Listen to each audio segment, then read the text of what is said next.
श्री राम समर्थ। अक्टूबर 10। जैसे श्री राम रखे उसमें संतोष, यही भक्ति का सच्चा लक्षण है। किसी भी बात का ज्ञान न हो लेकिन राम नाम लेने की इच्छा हो, गृहस्थी में संतोष रखे, यही भक्त का मुख्य लक्षण है। आंखें और कान से बाह्य जगत का ज्ञान होता है, इनसे नाम का अनुसंधान करना चाहिए।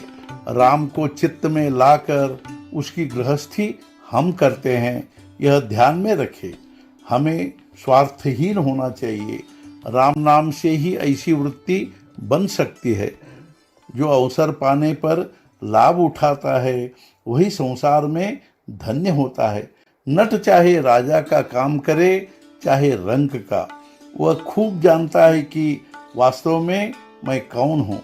संसार सज्जन दुर्जनों से बना है, इसमें हम खोज निकाले कोई ऐसा व्यक्ति जिसके संग से हमें लाभ होगा और राम के प्रति हमारा प्रेम दूना होगा। द्वेष, मत्सर और अहंकार की वृत्ति, इनका संग कभी नहीं करना चाहिए। मान अपमान सहे रामचरणों की सेवा का ध्यान रखना चाहिए।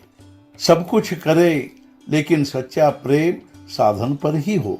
अभिमान शून्य होना ही शिष्य का लक्षण है। राम मेरा कैसा होगा, इसकी रात दिन चिंता करनी चाहिए। हमारा ध्यान हमेशा संतों की जीवनी की ओर हो और देह से गृहस्थी करे। सबसे अच्छा गुण अपने अवगुण जानना है। जिसे अपने अवगुण समझते हैं उसमें सुधार होने की गुंजाइश होती है और यह समझे कि उसे सुधार करने का मार्ग मिल गया। पहले अपने मन को अपने नियंत्रण में रखो। विषय वासना और अहंकार का त्याग करो। मन की स्थिति ऐसी करो कि जिससे उसे कुछ मांगने की इच्छा ही न हो। व्यवहार में दक्षता बरतनी चाहिए। जो विषय वासना के शिकार हो गए हैं उनके साथ कभी न रहो।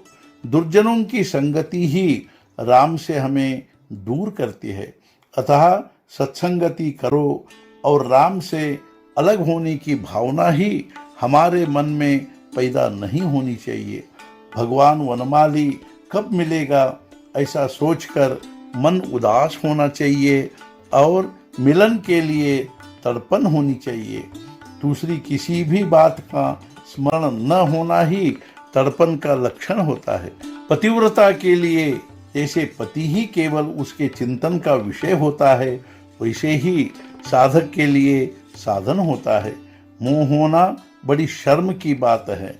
इससे बढ़कर और शर्म की दूसरी बात हो ही नहीं सकती। जब हम राम की सेवा करते हैं तो बहुत संकट आते हैं। यह ध्यान में रखकर हमें बरतना चाहिए। राम की सेवा ही संसार मानकर आराम से व्यवहार करे। भगवान को नैवेद्य अर्पण करके प्रसाद ग्रहण करना चाहिए। रात दिन राम के मिलन की लगन हो, उसी के पास हमारा चित्त होना चाहिए। गुरु से प्राप्त किया हुआ नाम ही संसार को पवित्र करेगा, ऐसा विश्वास हमें होना चाहिए। तब राम निश्चय ही कृपा करेगा।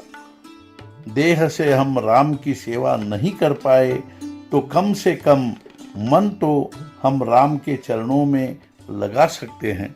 ऐसा करने पर राम हमारा जरूर कल्याण करेगा। राम जैसे रखेगा उसमें हमें संतोष मानना चाहिए। यही भक्ति का सच्चा लक्षण है। भगवान की प्राप्ति के सिवाय मन में कोई इच्छा पैदा नहीं होनी चाहिए। भगवान ही सर्वत्र है, यह भावना होनी चाहिए। उसे ही सर्वत्र देखना चाहिए।